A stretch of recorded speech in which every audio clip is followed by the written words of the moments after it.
महिलेचा सलवार जबरदस्तीने काढणं आणि तिची छाती दाबणं हा तिचा विनयभंग आहे की हा बलात्काराचा प्रयत्न आहे?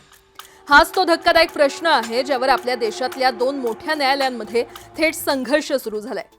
एका उच्च न्यायालयानं आरोपीची बलात्काराच्या शिक्षेतून सुटका केली, तर देशाच्या सर्वोच्च न्यायालयानं थेट न्यायाधीशांना सुनावलं की तुमचे कर्मचारी काहीच करत नाहीत का? थोडं कायदेशीर संशोधन तरी करा। नक्की हे प्रकरण काय समजून घेऊया।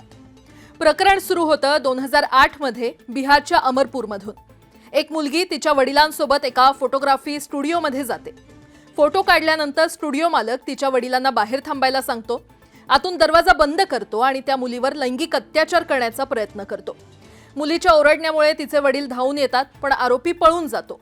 या प्रकरणावर कनिष्ठ न्यायालयानं सर्व पुराव्यांच्या आधारे आरोपीला बलात्काराचा प्रयत्न आणि पीडितेला चुकीच्या पद्धतीने डांबून ठेवणं या कलमांखाली दोषी ठरवून शिक्षा दिली। पण आरोपीनं या निर्णयाला पटना उच्च न्यायालयामध्ये आव्हान दिलं। पटना उच्च न्यायालयाचे न्यायमूर्ती पूर्णेंदु सिंह यांनी या प्रकरणातील पुरावे पुन्हा तपासले आणि एक धक्कादायक निरीक्षण नोंदवलं। त्यांनी म्हटलं की घटनास्थळी कोणताही फिजिकल पेनिट्रेशन म्हणजेच गुप्त भाग प्रवेशाचा वैद्यकीय पुरावा नाही।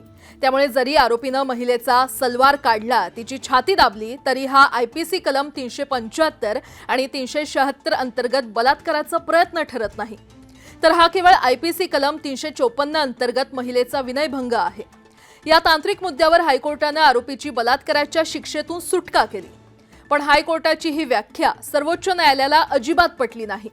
ज्येष्ठ वकील शोभा गुप्ता यांनी सुप्रीम कोर्टाच्या निदर्शनास आणून दिलं की असे संतापजनक निर्णय वारंवार येत आहेत। नुकताच अलाहाबाद उच्च न्यायालयानं देखील असाच एक निर्णय दिला होता, जिथे मुलीच्या पायजम्याची नाडी ओढणं आणि स्तन दाबणं म्हणजे बलात्काराचा प्रयत्न नाही असं म्हटलं गेलं होतं।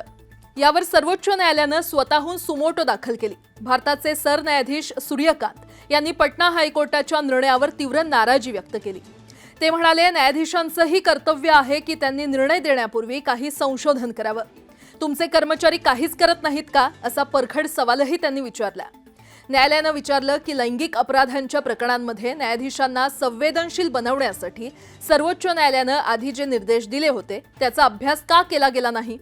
या गंभीर परिस्थितीवर तोडगा काढण्यासाठी सर्वोच्च न्यायालयानं आता एक मोठा निर्णय घेतलाय। राष्ट्रीय न्यायिक अकादमी समितीचा न्यायालयीन संवेदनशीलता अहवाल आता सर्व हायकोर्टाच्या वेबसाईटवर अपलोड केला जाईल।